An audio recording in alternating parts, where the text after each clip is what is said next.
민주당 전당대회 돈봉투 사건 다들 기억하시죠? 아직도 선거가 돈으로 얼룩져 있구나 하는 그런 안 좋은 인식을 갖게 했던 대단히 부적절한 사건이었는데 이 사건의 정점에 있는 송영길 소나무당 대표, 당시 전 민주당 대표의 결심 공판이 어제 있었습니다. 네, 맞습니다. 이 송 대표는 여전히 무죄를 주장하고 있는데 검찰은 징역 9년형을 구형을 했는데요. 네. 이 송 대표의 입장 그동안 어떤 모습이었는지 먼저 살펴보고 오겠습니다. 성만이 형이 좀 연결해줘서 그거 좀 나눠줬다. 그렇게 얘기는 했어 내가. 누구한테? 연길이 형한테. 내가 그때 잘했네, 잘했어 막 그러더라고. 우리는 뭐 저기 됐으니까 그냥 이제 뭐 더 안 해도 되는 건가? 아니 연길이 형한테 이제 좀 물어보고 아직도 20일 정도가 남아있는 거 아니에요. 그러니까 뭐 막판에 스피치 낼 때 한 번씩 더 해갖고. 3만 개가 넘는 녹취 파일 중에 저 송영길이 이정근, 강래구, 윤관석 등에게 돈봉투에 대해서 지시하거나 보고를 받거나 이런 내용이 하나도 재판 과정에서 나오지가 않았습니다. 증거 능력이 없어서 전체 무죄를 선고해야 될 사안이다. 실체적으로도 무죄고 절차적으로 무죄다. 검찰은 징역 9년을 구형했죠. 화면 보겠습니다. 먹사연 불법 정치 자금 7억 6,300만 원 수수 혐의, 여기서 징역 6년 구형 때렸습니다. 돈봉투 6,650만 원 살포 관여한 혐의, 여기서 징역 3년형이 구형됐습니다. 그래서 총 9년형이 구형이 됐는데 이걸 지금 부정하고 있는 그런 상황입니다. 그리고 앞서 영상 보셨겠지만 송영길 대표가 기자들의 질문에 대답할 때 옆에 눈에 띄는 사람이 있었죠? 네, 최재형 목사가 보이더라고요. 최재형 목사랑 과연 어떤 관계였을까? 송구 본부장님. 네. 두 사람은 어떤 관계입니까?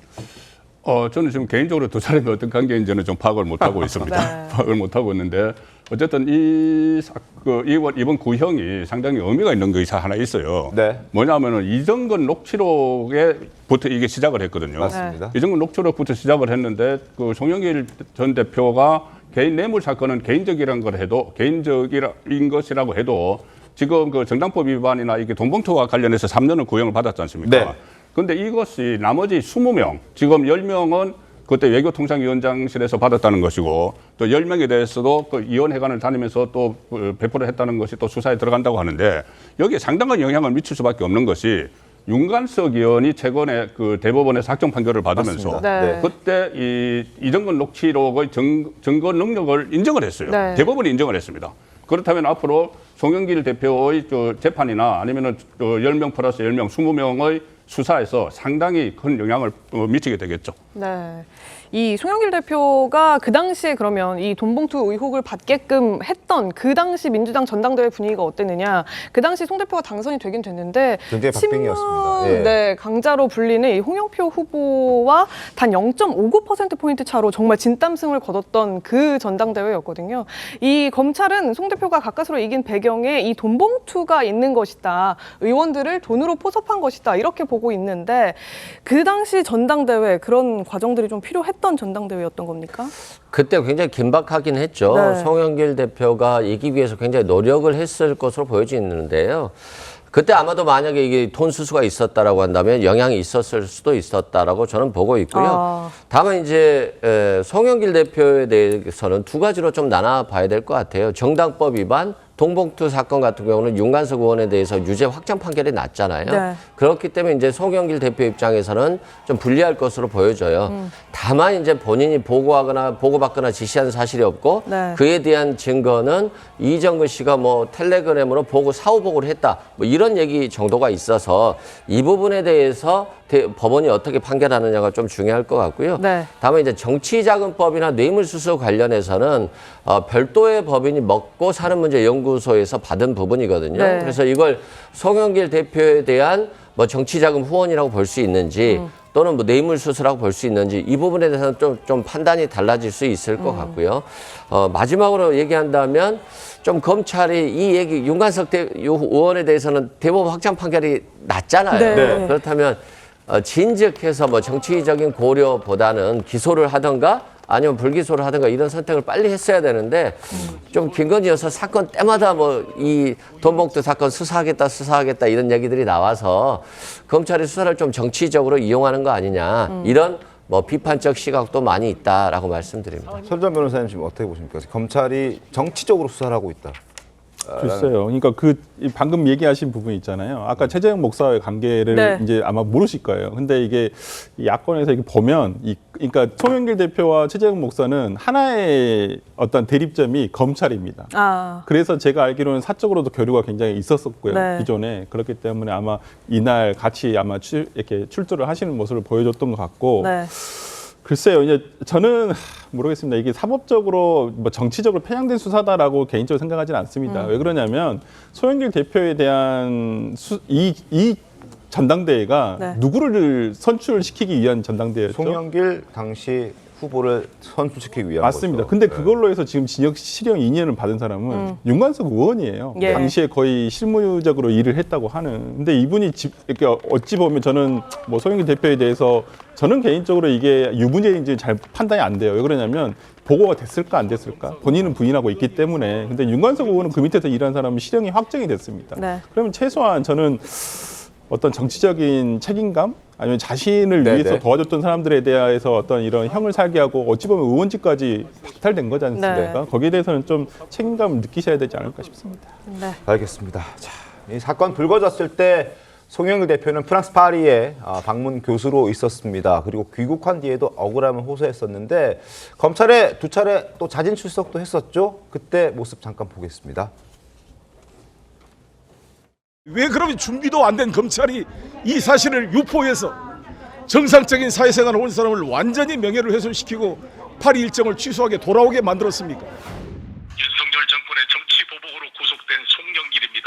서울구치소 감옥에서 전화로 인사드립니다. 검찰 독재에 굴복하지 않겠습니다. 송영길의 손을 잡아주십시오. 윤석열 탄핵 전선의 선봉이 되겠습니다.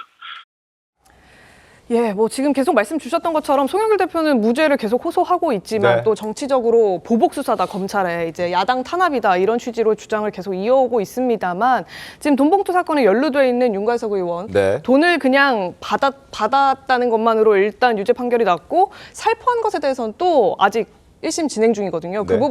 그 부분도 추가로 이제 판단을 받아봐야 되는 영역이 있기 때문에 형이 더 늘어날 소지도 아직까지 있는 걸로 알려져 있는데 여기에 더해서 이제 민주당 전현직 의원들, 그러니까 돈을 받은 걸로 알려진 의원들의 그 판결 여부도 관건입니다. 아직 그 조사가 제대로 이루어지지 않아서 네, 조사 없이 기소가 될 수도 있다라는 얘기도 나오고 있는데 어쨌든 현직 의원들이 지금 있는 거니까요. 정광재 대변인님 그 부분에 대한 조사 빨리 진행되고 그렇죠. 의원들도 좀 협조를 좀 해야 되지 않을까요? 지금 당시에 돈을 받았다라는 의혹을 받고 있는 네. 의원들이 지금 특히 현역 의원들도 6명인가가 있습니다. 맞습니다. 근데 이분들은 의원 신분이기 때문에 자신들이 검찰이 와서 조사를 받으라고 해도 지금 거부하고 있어요. 수차례 얘기를 했다고 하던데. 근데 예. 정당한 공권력을 행사하는 검찰 조사에는 이렇게 민주당 의원들이 응하지 않으면서 반대로 한번 생각해 보시죠. 지난 국감 때요. 민주당이 주도해갖고 동행명령장, 사실 검찰보다도 어떤 공권력의 집행 강도를 본다면 검찰의 조사를 받는 게 훨씬 더 시급한 문제인데 동행명령장은 남발하는 민주당 의원들이 검찰 조사는 받지 않고 있는 이런 상태에 대해서, 이런 상황에 대해서 국민들이 어떻게 평가할까요? 저는 이 의혹을 해소하는 과정에서 민주당 의원들이 적극적으로 소명할 것이 있다면 가서 소명하면 된다고 생각합니다. 네. 그리고 이 당시에 이제 강내구 감사협회장, 제 뭐 개인적인 인연이 있어서 네. 얘기를 들었을 때도 재밌게 들은 게 이 얘기 하시더라고요. 그때 정치권에서 돈봉투 50만 원 든 돈봉투 안 받아본 사람은 어디 있겠냐. 뭐 이런 정도의 얘기를 한 걸 보면 공공연하게 네. 당시에 돈이 조직적으로 유포됐었다는 건 이 윤관석 의원 그 대법원 실형 받은 거에서도 다 확인되는 거잖아요. 이런 부분들에 대해서 명확하게 정치적 법적 책임을 지고 가야 됩니다. 우리 당도 이런 경우 있었습니다. 2010년 당대표 선거 때 이런 사건이 있었기 때문에 박기태 당시의 당대표 네. 정치적 책임지고 거의 은퇴하다시피 했었던 네. 거예요. 이런 부분들 민주당도 새겨드려야 할 거라고 생각합니다. 그 이승윤 변호사님, 아까 그 검찰이 의도적으로 수사를 조금 지연하고 있는 거 아니냐, 타이밍 재고 있는 거 아니냐 이런 취지로 말씀 주셨는데 지금 대변인님 말씀으로는 그 민주당이 왜 그럼 검찰 조사를 안 받고 있느냐, 조사 요청에 응하지 않고 있는 것이냐, 빨리 서둘러야 되는 거 아니냐 이런 지적하시거든요. 그건 뭐 의원들이 선택의 문제인 것 같아요. 의원들이 어차피 수사를 받아도 검찰이 기소할 것이니까 차라리 그냥 받지 않고 법원에서 오히려 공정한 재판을 받는 게 낫겠다 이렇게 판단한 것 같아요. 네. 그렇다고 해서 만약에 검찰이 그걸 용납하지 않고 강제 소환을 하고 뭐 구인영장을 신청하고 뭐 체포영장을 발부하고 이럴 수도 있겠죠. 근데 그걸 하지 않은 것 자체는 검찰도 아직은 좀 수사가 미진한 게 아닌가라는 생각이 조금 들고요. 그렇습니다. 뭐 당사자들이 진술 거부권을 행사한다거나 이럴 수 있는 거니까 법원에 빨리 기소를 하든 그렇게 처리하는 게 맞지 않나 싶습니다.